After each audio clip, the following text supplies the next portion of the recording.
25 বছর ধরে আমাদের এই ইন্ডাস্ট্রিকে সবটাই দিয়ে গেছেন এবং অবশেষে তাহলে শাকিব খানের প্রশংসায় আফরান নিশু। তাণ্ডবে যুক্ত হওয়ার পর থেকেই নিশু এখন প্রায় সময়ই শাকিব খানের প্রশংসায় ব্যস্ত সময় পার করছে। দীর্ঘ সময় ধরে যাকে প্রতিনিয়ত সবাই অনুপ্রেরণা অনুকরণ করছে, অনুসরণ করছে, তিনিই তো আমাদের সত্যিকারের আমাদের ইন্ডাস্ট্রির রাজকুমার, আমাদের মহারাজা। তাকে এখন যেখানে ডাকা হোক না কেন তিনি শাকিব খান প্রসঙ্গে আসতেই বেশ ভালো ভালো মন্তব্য পেশ করে।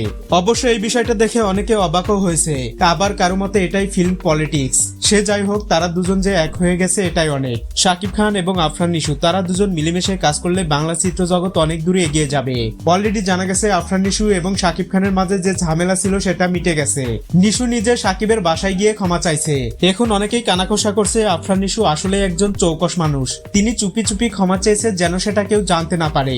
এ সময় নিশুর দাবি শাকিব খান ছাড়া আমরা পরিচয়হীন, তিনি মরার 100 বছর পরেও বাংলার চিত্র জগতে তার নাম থেকে যাবে।